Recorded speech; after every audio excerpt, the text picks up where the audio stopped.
Alô, alô, Celso Oliveira, território Coast to Coast. Estamos aqui com o nosso podcast 2024, voltando ao ar, e já estou aqui com o Thiago Brandão. Bom dia, boa tarde, tudo bem aí, Thiago? Bom dia, Celso. Boa tarde ou boa noite para quem estiver ouvindo. Tudo certo, vamos matar a saudade de falar um pouco de MLS. Isso, território voltando às atividades, né? Já estávamos trabalhando duro aqui, né? A pré-temporada a gente acaba trabalhando até um pouco mais que os jogadores, né? Uma vez que eles estão se movimentando pelo mercado. E agora, com as coisas acabando, né? Em termos de renovações, de contrato, de movimento de jogador, é hora de jogar bola, né, Thiago? E a gente tem visto já alguns jogos de pré-temporada, já temos algumas informações de como será essa temporada de 2024, muita expectativa diante de tudo que aconteceu ano passado com a entrada de Lionel Messi no Inter Miami, né? A gente vai ver um 2024 aí, a primeira temporada de Messi completa desde o início, jogando os primeiros jogos, rodando a liga. Então vamos ver como ele vai se comportar. No passado ele jogou só 6 jogos na MLS, jogou mais jogos na Leagues Cup do que na MLS na temporada passada, e jogou o US Open Cup também, a semifinal. Então a gente vai ver o primeiro ano de Messi completo na MLS, junto com seus amigos de Barcelona. Sim, um ano importante para a Liga e um ano importante para Lionel Messi, muita expectativa e, obviamente, isso carregando desde a última temporada. Vamos falar um pouco das contratações da Liga hoje, né? De outros jogadores que estão entrando, chegando em outras equipes, mas o foco do nosso programa hoje será, claro, o Inter Miami, que teve uma pré-temporada bem movimentada, várias notícias, vários jogadores entrando, e vale a pena a gente passar uma régua no que aconteceu nos últimos 2 meses, né? Com o Inter Miami recebendo todos os holofotes da Major League Soccer e, infelizmente, não comparecendo, vamos dizer assim, no campo, né? Até agora, pelo que vimos, Thiago, antes de entrarmos em detalhes, pelo que vimos até agora, o quarteto mágico do Inter Miami ainda não decolou, né? Esse início de temporada vem sendo meio complicado para o Inter Miami, até mais do que a gente esperava. Eu acho que a diretoria se precipitou um pouco nos amistosos que ela fez, quis levar o time, vamos dizer, para passear na Ásia, para rodar o mundo, e acabou se complicando e manchando um pouco até a própria imagem, ao meu ver. Aquela goleada que ele sofreu do Al Nassr sem Cristiano Ronaldo ainda, de 6-0, foi bem complicada para a imagem do Inter Miami. E acaba manchando a MLS, né, junto. Então eu acho Sim. que tem que rever algumas coisas, tem que olhar um pouco para como a equipe vem sendo escalada até. Eu acho que o Tata Martino tem uma porcentagem de erro nisso. Então, rever os erros para tentar corrigir e tentar o primeiro título da MLS para o Inter Miami. Sim, Tata Martino, que foi muito criticado depois da Copa do Mundo aqui pelos mexicanos. Eu tenho muitos contatos aqui, e realmente ele não é um treinador que é visto com bons olhos aqui na América do Norte pelo que fez no, com a seleção do México. Obviamente ele foi campeão da Major League Soccer com o Atlanta United, mas faz bastante tempo isso, né? E começam a surgir interrogações ou perguntas caso Tata Martino será o técnico realmente do Inter Miami a longo prazo, né? Eu realmente não vejo essa situação dele acabando de maneira prazerosa, né? Ou favorável no Inter Miami, se eles realmente tiverem um começo de temporada turbulento. Se as coisas realmente entrarem no eixo, né? Então deve tirar um pouco da pressão do Tata. Mas, infelizmente, pelo que eu ouço e pela reputação que ele tem, eu imagino que a corda dele não vai ser muito longa, Thiago. Você acha que há um perigo para o Inter Miami de ter que fazer uma troca de técnico se as coisas não derem certo e fazer ela cedo e rápido para salvar a temporada de 2024? Eu acho uma situação bem esquisita essa do Tata, porque o Tata, por exemplo, já foi para o Barcelona lá em 2012, 2013, numa situação bem esquisita. Saiu direto do News para o Barcelona, o que é muito difícil um treinador sair da América do Sul para um time do tamanho do Barcelona, e ainda mais sem destaques. O Tata não era um dos principais treinadores da América do Sul, então teve muito a ver com a relação com a família do Messi, com o Messi, que quis o Tata lá. e segue isso no Inter Miami, né? Não vinha de um grande trabalho do México, o Inter Miami tinha um grande projeto em mente e traz o Tata, que não é um treinador, ao meu ver, a nível de treinar um projeto que se pensa em Miami, né? Mas é um cara que tem uma relação muito boa com essas grandes estrelas, principalmente com o Messi, é um argentino, de Rosário também, então tem essa relação muito boa com o Messi, por isso eu tenho minhas dúvidas até quando o Inter Miami vai sustentar essa pressão. Eu acho que vai tentar um pouquinho mais até do que deveria, para conseguir manter essa boa relação entre Messi, diretoria, jogadores que vieram junto com Messi, Busquets, Alba, Suárez. Então eu acho que essa relação vai ser estendida até onde ela puder, assim, para poder manter uma relação interessante com o Messi e com os outros jogadores. Apesar de em campo não estar se provando, né, uma boa relação. Isso. E como a gente sabe, né, no Brasil a gente sempre fala muito de entrosamento, é uma palavra que não há nem tradução aqui nos Estados Unidos, mas o fator campo, o fator entrosamento, para a gente que conhece futebol, já jogou futebol, que e já assiste futebol no Brasil há muito tempo, sabe o que é importante o entrosamento. O que eu vejo com a equipe do Inter Miami e as equipes de Tata Martino é que elas não têm o entrosamento suficiente para achar o talento de todos os jogadores. Você concorda com essa noção que o Inter Miami ainda falta um pouco de entrosamento, muitos jogadores novos aí não estão dando a possibilidade para essa equipe alcançar o potencial que a gente espera? Acho que falta um pouco de entrosamento, não entre os quatro, é claro, né? Os quatro conhecem muito bem, mas da equipe no geral. Mas eu acho que o problema vai além disso. Eu acho que é campo mesmo, acho que é futebol. E o Tata tem que montar uma equipe coesa, que deixe menos buracos na defesa, que consiga agir com mais tranquilidade no ataque. Eu acho que o ataque nem é um problema, acho que todo mundo reconhece. O problema desse Inter Miami é a exposição defensiva. O time tomou 10 gols dos dois principais times da Arábia Saudita, que são de um nível acima até que o Inter Miami, mas não é para isso, né? Não é para tomar 10 gols em 2 jogos, ainda mais sem algumas das principais estrelas dos outros times, né? Neymar e Cristiano Ronaldo não jogaram nesses amistosos contra o Inter Miami, então 10 gols é meio complicado. A É gente complicado, sim. É, só para a gente ver que a equipe vem tentando se reforçar na defesa também, né? Trouxe o Julian Gressel do Columbus, que está jogando até de lateral direito, trouxe o Nicolas Freire do Pumas, mas me parece justamente a questão do muito mais acima do que o elenco. Eu não acho esse elenco do Inter Miami um nível abaixo da MLS, não. Eu acho que até tem elenco para competir por título, só que em campo a equipe não está rendendo, em campo a equipe não está sendo minimamente segura na defesa. Então, só para passar uma régua aqui, então vamos falar um pouco de quem chegou no Inter Miami nos últimos 12 meses. Você comentou a chegada de Nicolas Freire, o zagueiro central que chegou do Pumas. Tivemos Tomás Áviles também, né? O rapaz que chegou do Racing. Uma contratação muito cara para o Inter Miami. Facundo Farias também, outra contratação cara. Ele não vai jogar essa temporada diante da lesão que sofreu. Diego Gomes, outro jogador importante que chegou do Paraguai, né? Imagino. E então há jogadores de qualidade que foram adicionados, né? Não mencionei nenhum dos quatro, obviamente, que fazem o estrelato do Inter Miami, mas para mim, você acha que foram contratações que já não deram certo e essas contratações defensivas, ou ainda faltam alguns jogadores chegar, talvez o Federico Redondo fazendo aquela cabeça de área, talvez é o que falta para essa equipe, ou o problema é um pouco mais como você falou, de profundidade de elenco? Eu acho que o problema não é elenco. Eu acho que essas contratações são suficientes para conseguir entregar o mínimo dentro da MLS.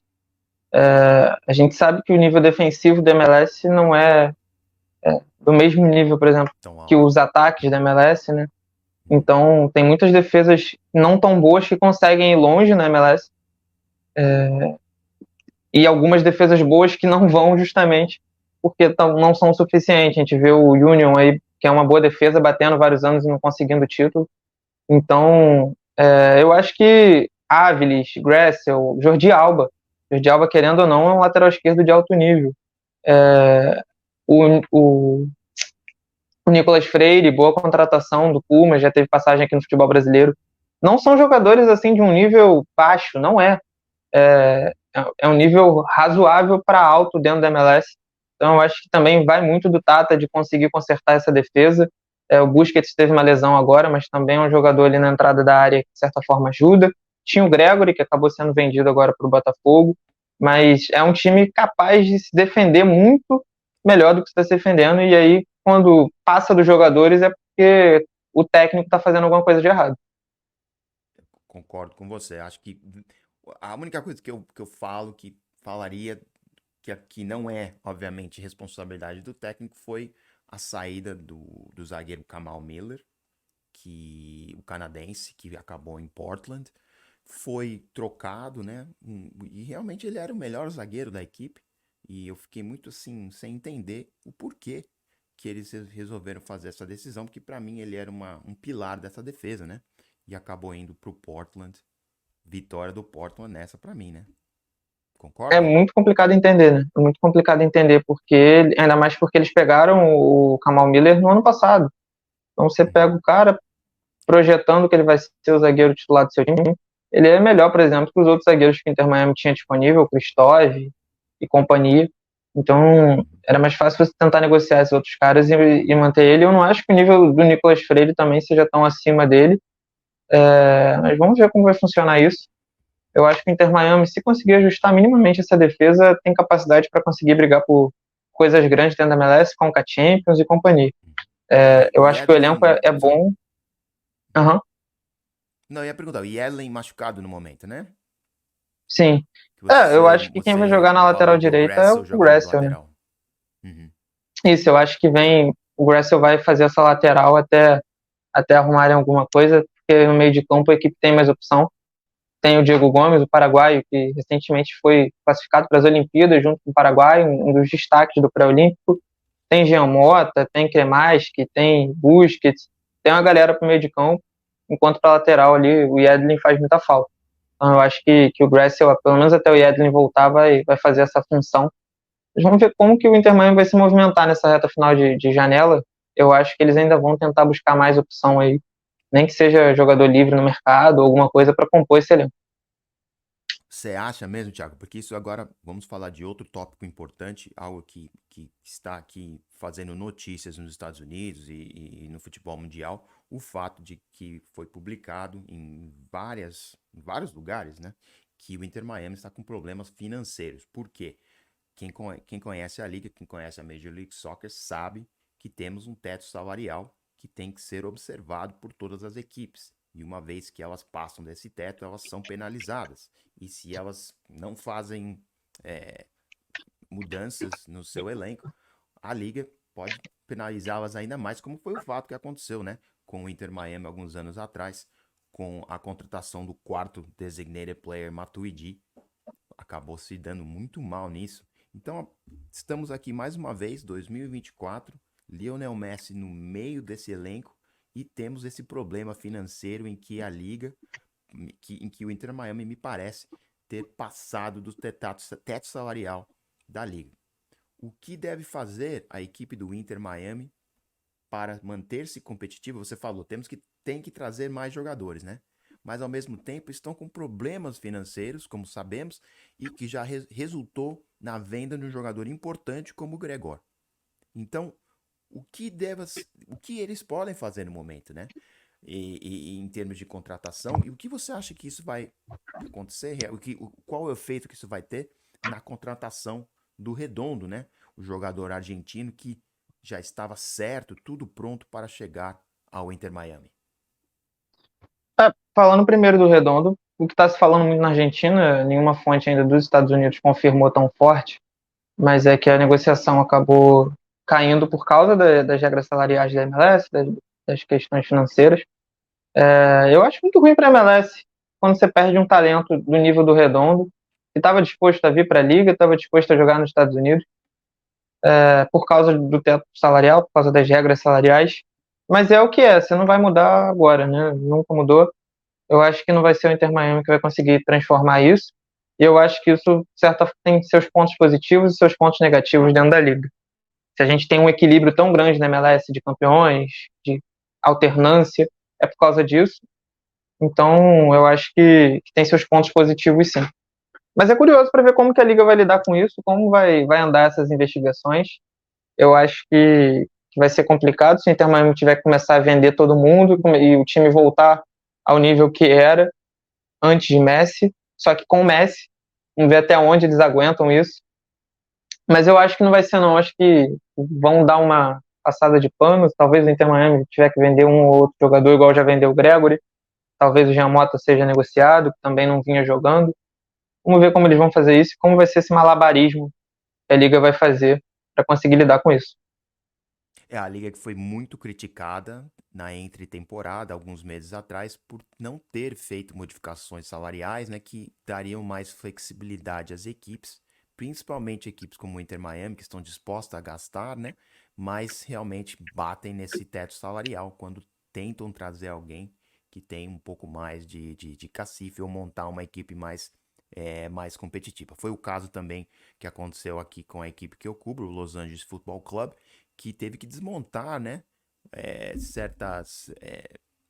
Teve que desmontar, basicamente, a sua equipe, né? E vender, fazer certas transferências que a gente sabe que se a equipe operasse num mercado de teto salarial aberto, não, talvez não teriam feito. O caso de Diego Palacios, por exemplo, jogador do Corinthians, que acabou saindo sem render ao clube nenhum, nenhum tostão, né? E sempre foi um jogador importante que foi desenvolvido aqui. Então, muitas vezes você ouve os gerentes, os general managers, como se diz aqui, John Thornton, do Los Angeles, falando, por exemplo, que ele é forçado muitas vezes no fim da temporada a tomar decisões que não o agradam, mas para manter essa competitividade, essa regra, né? E para manter a competitividade da liga, né? Então, a sua opinião, right? Você falou que a gente entende o porquê que eles fazem isso, mas o que é mais importante? Você sabe, você conhece a liga. O que é mais importante para essa liga crescer no momento? É a flexibilidade das equipes maiores ou manter esse equilíbrio que a gente sempre teve? Eu acho que o que a Liga tem que tentar fazer é equilibrar os dois, talvez aumentando o teto salarial, talvez dando um pouco mais de flexibilidade a todos os times. Eu acho que se você abrir o mercado, vai ficar muito complicado de algumas equipes de mercados menores se manter, porque não tem uma base de fã tão grande quanto nos Estados Unidos quanto em outros países. Por exemplo, aqui no Brasil já tem um pouco de complicação com isso. Por exemplo, o Rio de Janeiro e São Paulo automaticamente atrai muito mais jogadores, mas você tem uma base de fãs em Minas, no Sul, em outros lugares, no Paraná, na Bahia, consegue fazer as equipes continuarem sendo fortes, competitivas e tal. Nos Estados Unidos, eu acho que alguns lugares vão acabar os times, vão cair muito. Se você abrir esse mercado e, por exemplo, o LA, o Galaxy, o Inter Miami, os times de Nova York começarem a contratar e alguns outros mercados não vão conseguir competir. Eu acho interessante a medida do teto salarial, mas eu acho que poderia aumentar talvez o número de jogadores designados, uma coisa do tipo. Acho que a Liga tem que rever isso, pelo menos de alguma maneira. Não sei se o ideal seria abrir o mercado, como eu disse, mas pelo menos aumentar o teto ou aumentar o número de jogadores designados.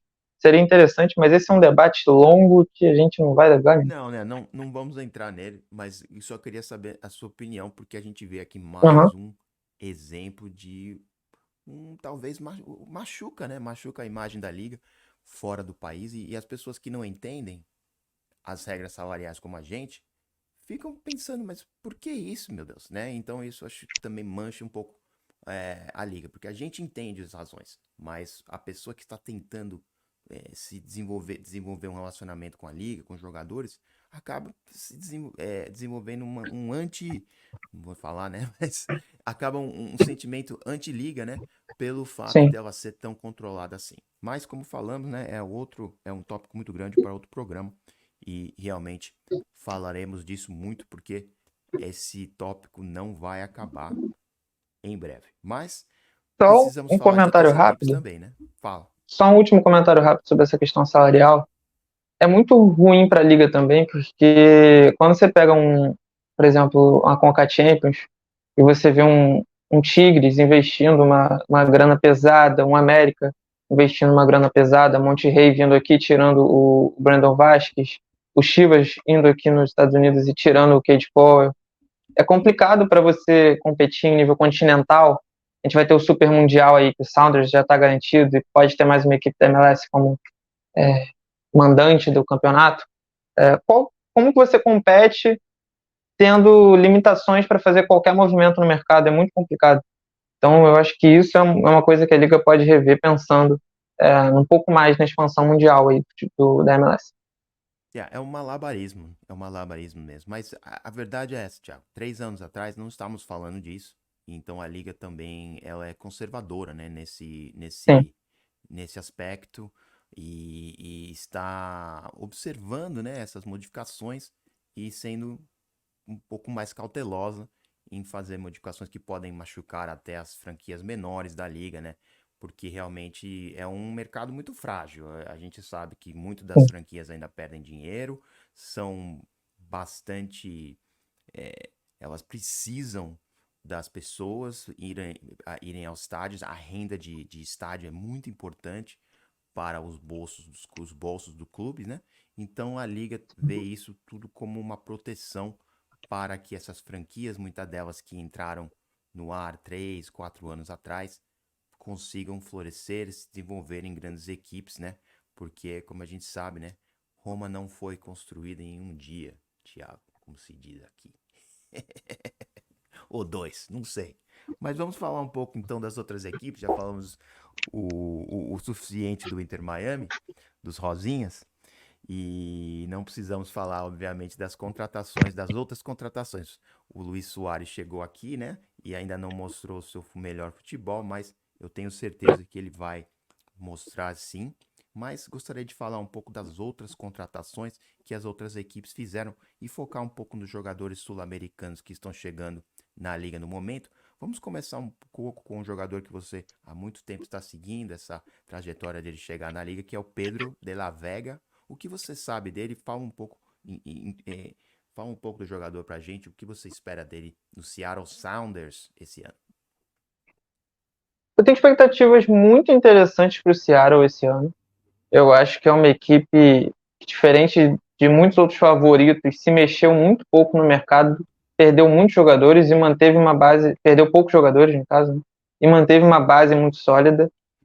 Perdeu o Lodeiro, substituiu com o De La Vega, eu sei que não é a mesma posição ali, né? Mas a gente pode lidar dessa forma. Trouxe o Natan, zagueiro do San José também. Mas é uma equipe muito sólida, já era uma equipe muito sólida ano passado, tem um treinador espetacular e vem mantendo essa solidez para essa temporada. É a temporada de 50 anos do Seattle também, então o próprio clube lida com uma forma muito séria esse ano. E eu acho que pode ter bons frutos essa temporada. E eu acho que o De La Vega pode ser uma adição muito interessante para esse time do Seattle, que sabe lidar muito bem com essas questões de jogadores sul-americanos na equipe, né? Tem um histórico Uhum. muito interessante. Mas Então, eu rapidamente, o De acho que La o De La Vega. Vega. Uhum. Ia falar, o De La Vega se machucou, né? Ele era alguém que tava com um Uhum. cachê bem alto, né? Na América do Sul, se machucou e acabou voltando, mas você acha que ele ainda é o mesmo jogador que foi um dia e o potencial ainda está lá? E outra coisa, e o risco de se machucar novamente, principalmente jogando naquela grama que não é grama? Cara, eu acho que o De La Vega surge com um potencial muito grande no Lanús, né? Um jogador daqueles que muita gente ficava de olho, promessa e tal. E vai bem no contexto da Liga Argentina, mas não consegue dar aquele salto pro futebol europeu, né? E acabou se machucando, mas sempre que ele joga, ele entrega um futebol interessante. Eu acho que na MLS ele tem tudo para entregar também. Eu não sei se vai ser o caso de se destacar a ponto de ser revendido pro futebol europeu, de ser um daqueles craques da MLS jovens que atraem olhares assim. Mas eu acho que dentro do contexto do Seattle Sounders, ele pode se tornar um jogador muito importante, vai ser importante para o Seattle Sounders conquistar coisas, né, dentro do futebol dos Estados Unidos. Então eu acho que ele pode ajudar o Sounders a ter uma boa temporada, pode ajudar o Sounders a disputar títulos, mas não sei se vai ser o que a gente projetava dele no início da carreira, né? É um jogador É. importante no futebol europeu. Mas acho que é importante dentro da MLS ele tem capacidade para ser.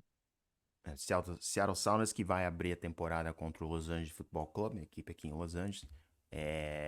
visitando aqui, Grande então jogo. teremos a oportunidade de ver o De La Vega ao vivo. Diga, Um grande jogo de abertura da grande jogo. temporada, Seattle e LA. Grande jogo, vai ser um grande jogo, jogão, estaremos lá cobrindo. O próximo jogador que eu gostaria de falar, vamos descer a costa aqui, estamos em Seattle, descemos para Los Angeles, chegamos a Los Angeles e vamos falar um pouco de um jogador que eu sei que você conhece bem, Gabriel Peck, do Vasco, e está chegando aqui no LA Galaxy. Você teve a oportunidade de falar com o Rick Pucci e um pouco sobre o jogador. O que você pode contar dessa transferência do jogador e do efeito que ele vai ter no LA Galaxy? O Peck é uma situação muito curiosa, porque ele surge no Vasco meio promissor, torcida com expectativas sobre ele, aí ele tem uma fase muito ruim, que coincide com a fase ruim do Vasco, não tem como diferenciar, e ele acaba sendo muito criticado e tal, e dá aquela volta por cima, sai muito em alta com a torcida do Vasco, sai convocado pela seleção olímpica, é um raro caso de jogador jovem que é muito criticado e consegue dar a volta por cima, né? Não é queimado pela torcida e tal. E ele conseguiu fazer esse processo, conseguiu se destacar e sai muito em alta, né? Sai com mais de 15 participações de gol no Campeonato Brasileiro, que é um campeonato de alto nível. E eu acho que ele chega no Galaxy com um potencial muito grande de ajudar esse time do Galaxy. Precisa de uma renovação, precisa de um ar novo. Temporada passada não foi nada legal. Muitas estrelas ali que renderam abaixo do que poderiam. Charito, Douglas Costa, até Martin Cáceres também na defesa. Então eu acho que o Galaxy precisa de uma renovação, precisa de jogadores novos, caras novas, e precisa se desligar um pouco dessa imagem de time das estrelas, né? Focar um pouco em desenvolver potencial de jogador, contratar jogador correto para conseguir render dentro da liga. Eu acho que o Gabriel Peck é um desses exemplos. E estou bem curioso para ver como ele vai conseguir se ligar ali com o Ricude. É um jogador que tem muita capacidade de achar passe, criar jogada. Eu acho que o Gabriel Peck é aquela flecha, né? O arco e a flecha. O Gabriel Peck tem capacidade de ser isso junto com o Ricude ali no Galaxy. Ok, ok. Vamos ver o que ele faz aqui. Realmente o LA Galaxy não teve uma boa temporada e fez uma reformulação bem grande do seu elenco, trazendo o Peck, o Pencil também do outro lado, que está chegando aí. E fora os outros jogadores, o Pucci, né? E alguns outros jogadores, como você falou, voltando de contusão. O Cáceres, o Gastou Brugman no grana, né? meio. O Galaxy Gastou, essa gastou. temporada. Então, é aquela história, né? Então, quando você gasta dessa maneira, então há uma expectativa de você, né, ir ao topo, né? Então, temos Sim. duas equipes aqui. O LA, por exemplo, o LAFC, acabou fazendo uma antetemporada bem discreta. Realmente só se livrou da maioria dos jogadores. E ainda tem agora, por exemplo, o Carlos Vela, que não assinou, né? O grande jogador do LAFC. E então fica sempre a pergunta de como as duas equipes de Los Angeles vão se desenvolver durante a temporada, uma vez que vamos ter sempre os grandes confrontos, né? O derby entre as duas equipes aqui. Vamos falar de três mais jogadores para completar os cinco. Terminaremos o nosso programa, um programa express aqui. Estamos voltando à forma, né? Então ainda não vamos fazer uma hora de programa e queremos também ter a participação do resto da nossa equipe. Fica aí um abraço para todo mundo aí que participa do nosso território. Quero falar com você um pouco do jogador que chegou a Orlando há 2 dias atrás, Luiz Muriel. Eu o confesso, eu sei que ele estava no Atalanta, mas não é um jogador que eu conheço bem. O que você pode falar para nós do território sobre Luiz Muriel no Orlando City? Essa é uma contratação que realmente me impacta um pouco. O Muriel é um jogador de um nível assim bem alto para a MLS. É claro que ele caiu de rendimento, até por isso ele está indo para o Orlando, senão ele continuaria na Atalanta rendendo e jogando bem. Teve algumas temporadas assim muito impactantes na Atalanta, de mais de 20 gols assim, isso há 2 anos atrás. Então eu acho que ele pode chegar no Orlando e render, até porque o Orlando é uma equipe assim pronta para dar o próximo passo. Foi atrás do Lodeiro, foi atrás do Muriel. Não queria, mas conseguiu segurar o Duncan Maguire, pelo menos até o meio do ano. Tentou vender e acabou tendo aquele enrolo com o Blackburn. Mas eu acho que o Orlando é assim, a equipe pronta para dar o próximo passo.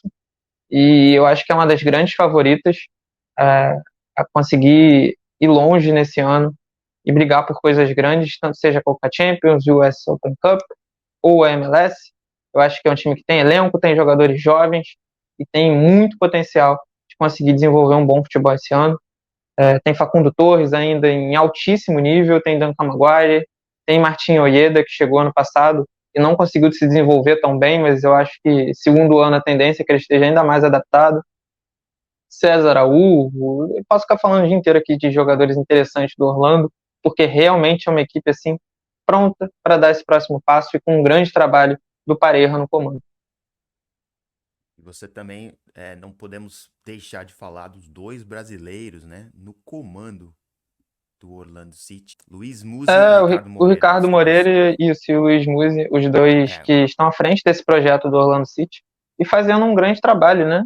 A gente sempre uhum, comenta sobre prospectar bons talentos, ainda mais a MLS que tem tanta regra salarial, é muito importante você ter um bom grupo de scout, achar bons jogadores, e o Orlando City vem sendo um dos principais responsáveis por fazer isso, seja prospectando no mercado ou buscando no draft, né? Que é tão uhum, difícil a gente achar talentos difícil. importantes nos clubes da MLS no draft. E o Orlando achou o Duncan Maguire, que fez assim, uma temporada incrível e vai ganhar uma grana pesada em cima desse moleque. Então, um trabalho interessantíssimo. Perde o Maurício Pereira e repôs com o Nico Lodeiro. Então, você mantém o nível de qualidade para o meio de campo. Vai lá, gasta bem o seu dinheiro para trazer o Muriel, que é um jogador que pode impactar assim de forma muito importante, até com a saída do Duncan Maguire, a tendência é ele assumir a titularidade. E Ivan Angulo, César Araújo, muitos jogadores de futebol sul-americano que o Orlando City consegue achar por um preço baixo. Facundo Torres, então, esse moleque vai ser vendido por uma fortuna daqui a um tempo. Então, um trabalho realmente impressionante dos brasileiros em Orlando, fazendo o que poucas equipes fazem na MLS, que é olhar o mercado com muita atenção e montar um time realmente competitivo. Não é fácil não, Inter Miami. E fica pra mim o meu comentário primeiro, meus parabéns ao Luiz e ao Ricardo pelo trabalho realmente. Eu acho que o Orlando City mostra a todos que há maneiras de vencer nessa liga e gastar não é sempre a melhor maneira de vencer. E por isso eu gosto tanto dessa liga, porque você tem maneiras de criar um elenco, um plantel competitivo, sem precisar gastar tudo, né? E todo o seu dinheiro. Então, parabéns ao Orlando City e quero ver como vai se desenvolver essa rivalidade entre as duas equipes da Flórida, com o Inter Miami muito forte e o Orlando City tentando manter-se ao nível da equipe, né? Da equipe do Inter. E quero ver esses jogos aí durante a temporada. Eu acho que vai sair muita faísca deles. Que é uma das melhores rivalidades da liga esse ano. Dois outros jogadores antes de terminarmos. Gostaria de falar um pouco do Emil Forsberg, outro jogador que eu também, vou ser bem sincero, não conheço tanto. E você pode falar um pouco para nós o que esperamos dele em Nova York, no New York Red Bulls. Normalmente teríamos o Gustavo aqui falando sobre eles. O Gustavo não está aqui. O que você pode falar de Emil Forsberg no New York Red Bulls, lá de New Jersey? Eu acho que o Forsberg vem para ser a grande referência desse time, né? O New York Red Bulls aos poucos foi se tornando uma equipe muito jovem, sem muitas grandes pretensões na liga, buscando em desenvolver jogadores, não vem conseguindo fazer grandes campanhas. E o Forsberg, eu acho que vem para dar um pulo a mais para esse time, dar um nível a mais para essa equipe. No Leipzig surgiu como um jogador, um meia que chegava muito na área, fazia muitos gols, fazia muitas vezes sendo o artilheiro da temporada do Leipzig, e ao tempo foi envelhecendo e tal, ele foi se tornando mais um meia armador, um camisa 10 mais clássico, também faz gols, também cria oportunidade de gol, mas vem para ser mais um meia armador dessa equipe, e eu acho muito interessante porque é uma equipe veloz, é uma equipe jovem, e que às vezes faltava um pouco parar e pensar, né, raciocinar um pouco mais o jogo. Eu acho que o Forsberg pode ser esse tipo de jogador, pode criar muito mais oportunidades de gol e ajudar ofensivamente muito essa equipe. Eu acho que vai fazer muito bem o desenvolvimento do Elias Manuel, a chegada do Forsberg, que é um jogador que tem capacidade de achar muitos passes para ele, lançar ele em velocidade, que é a principal característica do Elias, é um jogador muito forte, muito explosivo, e eu acho que o Forsberg pode ajudar bastante ele. Achei uma contratação assim excelente, e sem precisar de muita coisa, né? Foi lá, pegou no amigo do grupo Red Bull, trouxe para o New York, e vamos ver como ele vai render. espero que dê certo sim pro o nosso amigo Gustavo Guimarães ficar um pouco mais feliz, né? O Gustavo que acompanha o New York Red Bulls lá em Nova Jersey. E realmente a temporada deles não foi tão boa assim. Não foi terrível, né? Mas foi, imagina, abaixo das expectativas. E eu sou do pensamento que as equipes de Nova York têm que ser fortes, porque é uma cidade grande e isso ajuda a liga com interesse. Então, eu torço para realmente dar certo essa chegada do Emil Forsberg e para o grupo Red Bull realmente continuar ajudando a sua equipe aqui dos Estados Unidos a crescer. O último jogador que vamos falar hoje é outro vascaíno aí que está chegando, hein? Você pode falar um pouco do Orellano, que deve estar chegando ao Cincinnati. Parece que o negócio já está saindo, né? O negócio está bem adiantado, a tendência é que ele chegue por empréstimo de uma temporada, com opção de compra, se destacar, se tiver destaque dentro do Cincinnati, né? O Cincinnati é uma equipe que eu tenho muita curiosidade para ver como vai vir para essa temporada, porque talvez seja a equipe que mais se reformulou, mais perdeu destaques ali, perdeu o Brandon Vasquez, que é assim, um jogador essencial para essa equipe. Tendência é que Barreal não fique até o final da temporada, muita chance dele sair em junho, na janela europeia. E perdeu o Júnior Moreno também, meio de campo, perdeu o Santiago Arias, lateral direito, o pilar de uma equipe muito forte, que era o Cincinnati ano passado, muito fluida ofensivamente, natural, as coisas aconteciam assim muito tranquilamente. Manteve o Lúcio Acosta, MVP da temporada, e é muito interessante para ver como vai ser. Eu acho que o Orelhano vem para repor um pouco isso, trouxe o Miles Robinson, um defensor de seleção americana, de destaque no Atlanta United, mas eu talvez não acho que seja suficiente. Trouxe o Corey Bard, atacante do Houston, mas não sei. O Orelhano é um jogador de qualidade técnica, veloz, driblador, só que teve muita dificuldade de se adaptar ao futebol brasileiro. Foi um jogador que o Vasco investiu uma grana pesada assim no início da SAF para ser o destaque, para ser um jogador para evoluir no Vasco e talvez ser revendido no futuro. Em uma temporada ele já foi negociado e quase não jogou, porque ele simplesmente não se adaptou ao Brasil. Ele odiava morar no Brasil, odiava ficar no Brasil, não fazia amizade com jogadores, tinha muita dificuldade nesse relacionamento. E talvez ir para os Estados Unidos talvez não seja a melhor opção, visto também uma língua completamente diferente. Se ele teve dificuldade de se adaptar ao Brasil, que é um país vizinho da Argentina, muitos argentinos no elenco do Vasco, e mesmo assim ele não conseguiu, eu não sei se nos Estados Unidos vai ser o melhor lugar. Eu acho que O qualidade de raio, então, né? futebol, O super eu raio, acho né? que qualidade ele tem, mas não sei, vamos ver se o Lúcio Acosta traz o menino aí pro universo argentino do Cincinnati, junto com o Barial, e vamos ver o que vai dar nisso aí. Ah, amigo, se o Brenner sobreviveu a Cincinnati, o Orejano consegue E sobreviver. sobreviveu Não é bem, tão né? ruim assim, não é tão ruim assim, mas na seriedade, eu vejo o Cincinnati como uma possível vítima a ser aquela equipe que despenca do penhasco. E o ano seguinte realmente tem uma temporada abaixo do que foi a passada. Perderam muitos Uma pena, né? jogadores. É uma pena, porque eu acho que também mais um exemplo de o sucesso criar esse problema para as equipes. Quando os jogadores se valorizam demais, você não consegue mantê-los, porque todos vão ter uma demanda salarial mais alta e isso vai o quê? Vai acabar forçando a mão dos dirigentes a ter que negociar esses jogadores e contratar jogadores abaixo do teto salarial.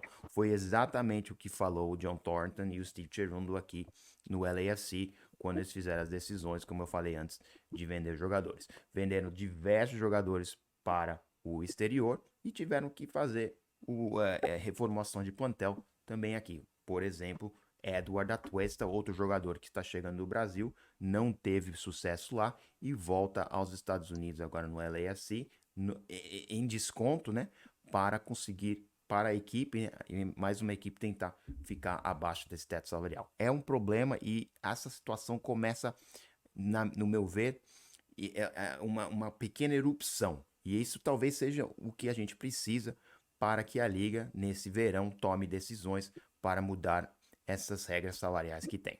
Até lá, infelizmente, temos o que temos, né? A Liga começa daqui a 7 dias com o primeiro jogo. Não, até antes disso, né, Thiago? Temos o jogo na quarta-feira Isso. e Tem jogo, faltam entre 5 dias para começar. 5 dias só, No você tem momento que postado gravamos lá esse no podcast. Twitter. Isso. Você tem postado lá no Twitter a cada dia, né? Quantos faltam. E realmente, na quarta-feira que vem, teremos a abertura do campeonato com o Inter Miami jogando contra o Real Salt Lake. A primeira partida, né? E realmente estaremos lá para assistir. Mas estamos só começando o ano, né? Que íamos fazer um programa aqui especial só para passar uma régua nesse Inter Miami e falar um pouco desses jogadores de destaque que estão chegando. Mas é um começo só de temporada para nós. Fica aqui já a dica para você seguir a gente durante a temporada. Estaremos falando muito dessa liga que está crescendo demais. Peço a você que siga a gente no nosso canal, siga nossas contas no Instagram, no Twitter, no X, porque a gente não vai parar, vamos continuar dando a cobertura da liga, dos jogadores, dos brasileiros que estão chegando, dos brasileiros que estão saindo e, obviamente, estaremos aqui para saber o que vai acontecer com o Inter Miami, o grande protagonista dessa história. Thiago, mais alguma coisa antes de a gente sair?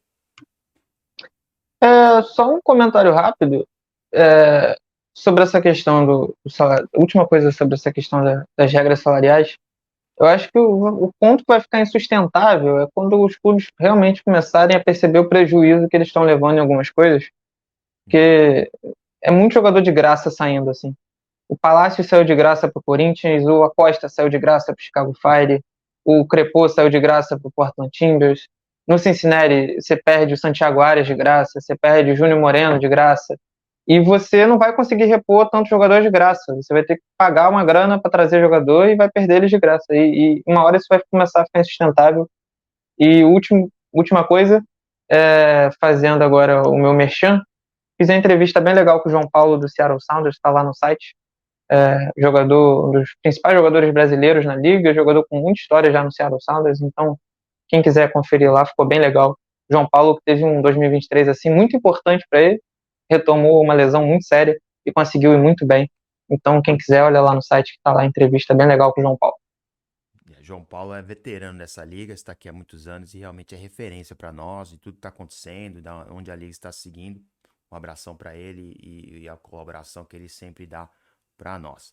A pergunta para a gente terminar vai ser entre dois brasileiros que temos aqui, que tiveram sucesso em 2023, Léo Chu e Elias Manuel. Na sua opinião, Thiago, qual terá uma melhor temporada em 2024? Cara, eu acho que os dois têm tudo para conseguir ter um ano bom, se destacar. Mas só por questão de escalação e protagonismo, eu acho que o Elias Manuel tende a ter um ano melhor. Eu acho que o Elias vai ser titular e parte importante desse New York Red Bulls. Com a chegada do Forsberg, eu acho que ele tende a crescer de rendimento. E o Léo, eu acho que vai ter uma boa temporada, porque eu acho que o Seattle vai bem. Mas eu acho que a chegada do Pedro de la Vega pode tirar um pouco de espaço dele. Eu acho que o Léo vai para o banco e vai aos poucos sair, vai ter seus minutos, mas vindo do banco. É muita opção ofensiva ali do Seattle, tem Roldan, tem Jordan Morris, Pedro de la Vega agora. Então eu acho que o Léo vai ter menos destaque que o Elias Manuel, só por questão de espaço dentro do time mesmo. Beleza, então estamos aqui, o nosso primeiro episódio de 2024 concluído. Agradeço muito a você, Thiago Brandão, por tudo que você faz pelo programa, pelo nosso portal. Você foi bem ativo durante a antetemporada e parabéns pelo seu trabalho, como sempre. E vamos lá, pronto para fazer uma temporada de 2024 com tudo, né, amigo? Um abração Vamos para para cima. todos. Muito abraço para todo mundo. Um abração para todos e com isso concluímos a nossa gravação.